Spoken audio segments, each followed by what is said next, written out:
دهه اول محرم و کلا عزاداری آقا سید الشهدا هدف اساسی که روایات به ما میگن گریه است، سوگواری، عزاداریه و در اونجا صحبت از علم و تاریخ و مسائل نیست. سوگواری میکنیم برای عزیزمون که مظلومانه کشته شد بدون توجه به زمان.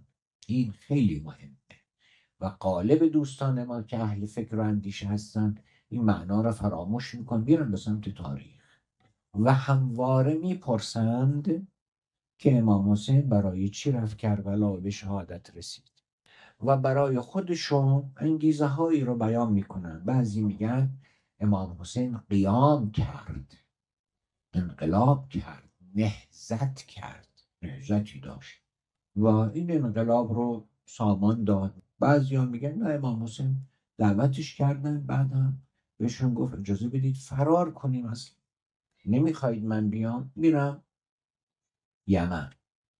میگید مدینه بر نمیگردم. مکه میگید نرو، نمیرید، چشم. میگید که اجازه بدید برم کوهستان، پس فرار کرد. یه عده‌ای این گونه متاسفانه تحقیق میکنه. چرا؟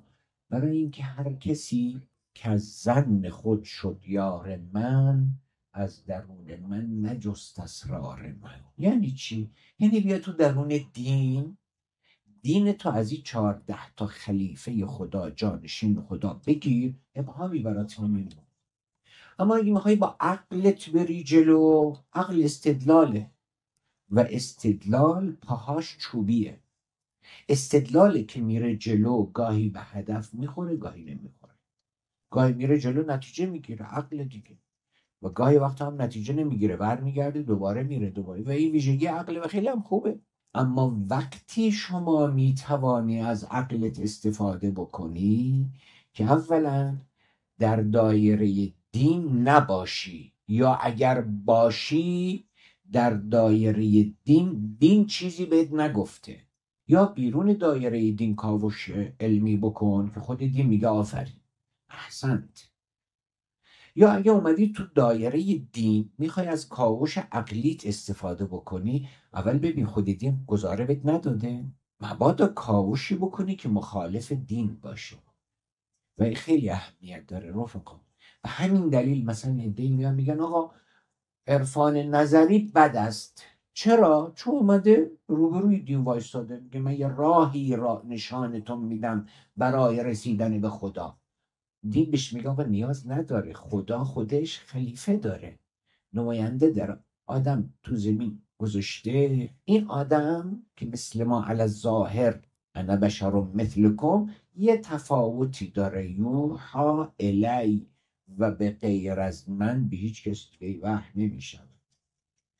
پس تو دین میخوای بیای نظر بدی، خود دین نظرات خودشو داره، مبانی خودشو داره، هندسشو چیده، اون هم توسط خود خدا. حالا ببینیم امام حسین قیام کرد، انقلاب کرد، نهضتی رو تأسیس کرد، یا اومد کشته شد که روز قیامت ما رو شفاعت کنه. قرائت مسیحی ها. حالا بعضی از این مکاتب فکری حتی شیعی که میگن امام حسین آمد تا روز قیامت شفیع شود برای ما. برای چی امام حسین این حرکت رو انجام داد و آمد کربلا و به شهادت رسید؟